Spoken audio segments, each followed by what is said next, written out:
Pernah nggak sih kamu merasa kalau hidup ini nggak adil? Rasanya kok orang lain lebih beruntung, lebih mudah, dan kita kayaknya selalu dapat bagian yang susah.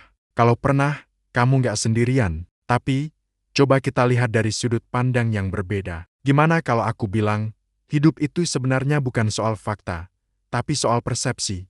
Gini deh, bayangin ada dua orang yang sama-sama kehujanan pas lagi jalan pulang. Orang pertama mungkin bakal ngomel-ngomel, "Duh, sial banget, baju basah, sepatu kotor, bisa-bisa besok sakit nih." Dia melihat hujan sebagai sebuah kesialan, masalah yang bikin harinya jadi makin buruk. Fakta yang dia hadapi adalah hujan, persepsinya adalah kesialan. Sekarang, bayangin orang kedua. Pas hujan turun, dia malah senyum. Dia mikir, "Wah, sigo banget udaranya, udah lama nggak ngerasain hujan kayak gini." Jadi ingat masa kecil dulu, main hujan-hujanan. Buat dia, hujan yang sama justru jadi momen nostalgia yang menyenangkan. Fakta yang dia hadapi sama, hujan, tapi persepsinya jauh berbeda. Dia melihatnya sebagai sebuah berkah kecil. Lihat kan bedanya, kejadiannya sama persis, tapi reaksi dan perasaan yang muncul bisa 180 derajat berbeda. Ini semua karena cara kita memandang,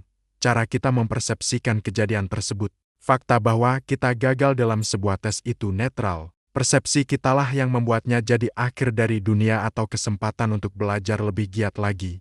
Fakta bahwa kita kehilangan pekerjaan itu netral. Persepsi kitalah yang menentukan apakah ini kehancuran karir atau pintu menuju peluang baru yang lebih baik. Tentu saja, mengubah persepsi itu nggak semudah membalik telapak tangan. Butuh latihan, butuh kesadaran diri. Setiap kali kita menghadapi situasi yang nggak enak, coba deh berhenti sejenak.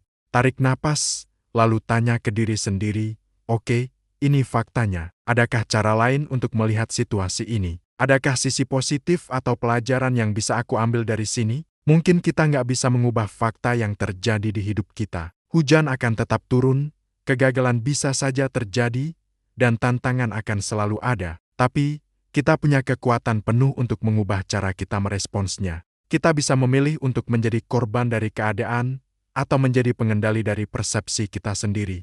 Pilihan itu selalu ada di tangan kita. Dengan mengubah cara kita memandang dunia, kita sebenarnya sedang mengubah dunia itu sendiri, setidaknya dunia yang kita rasakan. Jadi, lain kali kamu merasa hidup ini berat, ingatlah cerita dua orang yang kehujanan tadi. Kamu mau jadi yang mana? Terima kasih sudah nonton sampai akhir. Jangan lupa like, comment, dan subscribe ya, biar kita bisa terus belajar bareng. Sampai jumpa di video selanjutnya.